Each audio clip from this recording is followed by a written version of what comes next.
insurance, this is Tony Cañas, and today I want to talk to you about the way of the specialist, or alternatively, it could be called the two separate paths to grow. When I was growing up, and through my formal education, right through my bachelor's in business, in management information systems, and right through my MBA, I always thought that the only way to grow your career is to go straight up, to become a manager, well, maybe a supervisor first, then a manager, then a director, then a VP, and then so on and so forth. I never, through all this formal education, or maybe I just wasn't paying attention, but never was it mentioned that there was another path to success other than going the management route. Back in my nationwide days, I've said a couple times that Andrew Holland is the intellectual godfather of insurance nerds. And what I mean by that is a lot of the ideas that insurance nerds popularized within the insurance industry came from Andrew and myself walking around the Des Moines Skywalk, which nationwide Des Moines is connected to,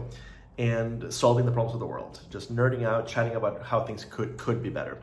And I distinctly remember one day Andrew mentioning I had connected with a guy by the name of Michael Moore, not the filmmaker. Michael Moore, or Mike Moore, had the job title of AVP of Staff Administration. So what exactly was the AVP of Staff Administration? Well, it turned out the AVP of Staff Administration's job at that time was he was the CEO's right-hand person, and the CEO sent him to supervise and run whatever projects really needed he really wanted to be close to. Mike had no direct reports. And Andrew Holland said, that's the best job in the company. The highest level job you can get, right next to the CEO, with no direct reports. And I thought he was joking, or I thought he was, neither of us were managers at this point, so I thought that he was kind of off. I thought that both of our goals were to become managers. Well, as I've grown in the industry, I've learned that Andrew was very, very right. However, very right, depending on who you are and what you want out of your career, he was very right. For many of us, including for myself, he was right. That was the best job in the company. For others, such as my girlfriend, who loves being a people leader, that wouldn't have been a particularly satisfying role for her. The main thing that I want everybody to know, if you're listening to this for career advice, what I want you to know is there is an alternate path. Not at every company, but at many companies, and within the industry, there's definitely an alternate path. Don't feel like you have to become a people leader or a manager in order to grow your salary, in order to grow your career. In many companies, there is an alternate path where you can become a specialist in whatever it is that you're really good at, whatever it is that you really enjoy. Unfortunately, the corporate world is cursed, maybe that's a strong word, sprinkled with many managers who are not great managers, who are not great people leaders. Many managers who were really good at what they did, and they got promoted to manager, and potentially to even higher levels beyond that, but they have no particular passion in developing people. They have no particular passion in being people leaders. Quite simply, this was the only way to grow their paycheck to where they wanted to get their paycheck and to get the respect that they were looking, and the job title that they were looking for. That is bad for everybody. That is bad not only for you and I who end up working for those managers and who end up multiplying the mistake of those managers by doing the same thing ourselves when the chance comes and when we become managers when we really have never had an interest in being people leaders. Even worse, most managers in the corporate world, this is a lot of what I've seen in insurance, get promoted to manager level and then given no manager training. So there's an expectation that, oh, you were a great underwriter, so of course you'll be a great underwriting manager. You were a great claims adjuster, so of course you'll be a great claims adjuster manager, et cetera, right? You were a great salesperson, so of course you'll be a great sales manager. Well, it doesn't work that way, right? It's not the same skill set. It's not a direct upping of that skill set. If you're watching this for career advice, my advice is keep your eyes open and do a lot of introspection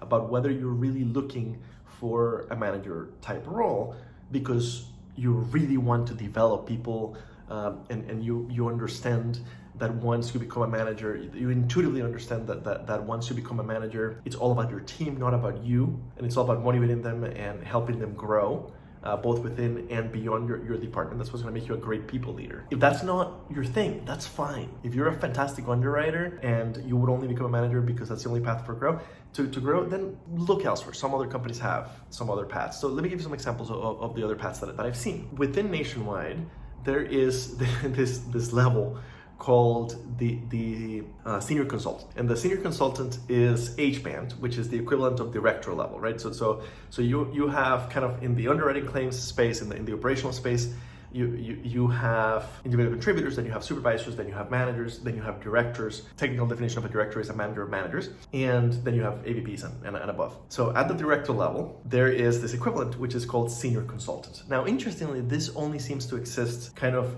on the project side, on the finance side, on the marketing side.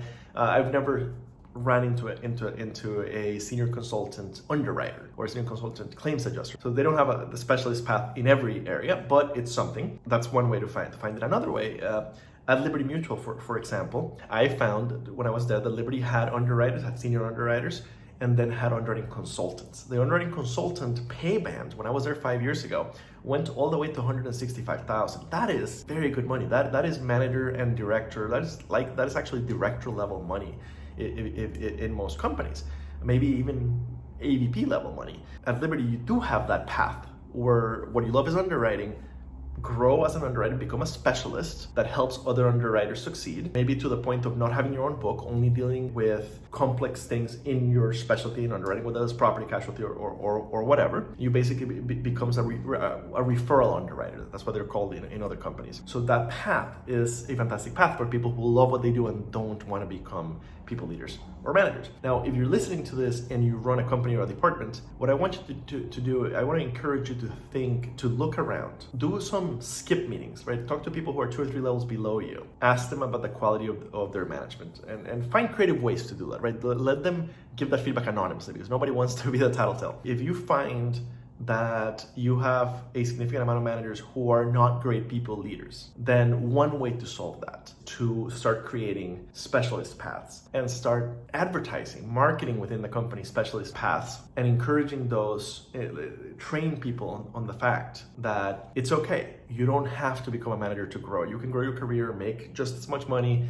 You can grow your career and get a high title and all that without becoming a manager. We want the people who have a passion to grow other people to become people leaders and managers, and we want the people who have a passion for what they do to find specialist roles where they can best apply their specialty without becoming a people manager, making both themselves unhappy and ineffective for having to manage people they didn't really want to manage, also damaging the people they manage because they have a crappy manager. Thank you for tuning in.